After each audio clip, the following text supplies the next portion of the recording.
All right, guys, we are back at the Cummins 6.7. We're going to take a look at the intercooler upgrade we did. Again, we rode about 7,500, 7,600 miles with a non-stock intercooler. This one here wasn't stock either. It's a CSF, but this was the one in the truck that we bought.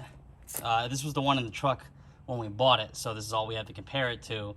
Does the OEM one have plastic side mounts? Somebody comment below if they have a 4th gen Ram Cummins turbo diesel, because this is all aluminum. But we're gonna take a look at it and take a look at this Mishimoto one in here with all the upgrades.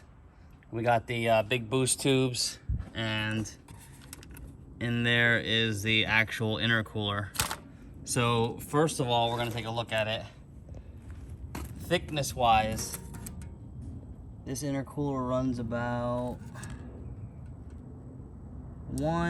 just over 1.5 inches. Just a hair over 1.5 inches on this one. We're gonna get it on the Mishimoto one and check it. All right, we got the tape measure set up on there, and as you can see, it's about 3 1/4 or 3 1/8. So 3 1/8 of an inch. So much thicker than the stock one. All right, that gives you a better idea how thick that intercooler is in comparison here. You know, it's a pretty substantial increase.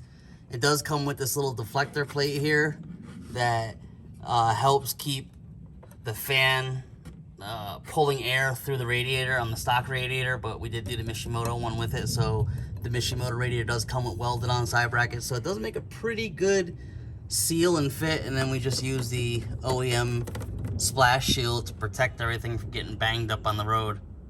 But yeah, overall, it was definitely a good buy.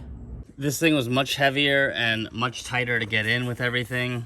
It was really close to the power steering cooler down there. It took up all the dead space that was in there from the stock one. So putting it in was a little tight, but it went in nonetheless. The boost tubes went straight in, no issues. We did have a lot of things off. As far as the other side, this big thick boost tube here, this was a pain in the butt to get lined up. It wasn't too bad, but I couldn't get the clamp in the lines perfectly, but it bolted straight up to this aftermarket GDP intake. Fits fine with the Sinister stuff. Everything else fit fine. As far as performance, good performance. I mean, you can feel the power increase. It ran only about 20 degrees warmer than ambient. So if it was 80 degrees out, the intake air temperature was 100. If it's 100 degrees out, it was about 120, 122. So somewhere between 18 and 22 degrees hotter than the outside air. So much better than the stock one. And I got rid of some of that turbo boost, turbo leak noise. As far as fitment, like I said, it's close to the stock one. It's just much thicker. So if you're doing the upgrade, do it while you have the radiator out if you're gonna do anything.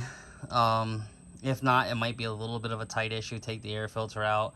Get as much out of the way as you can. If you can, take the intake horn off. That'll be easiest to get the pipes in and lined up.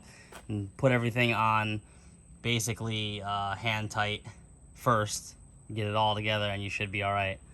But overall, definitely a good upgrade.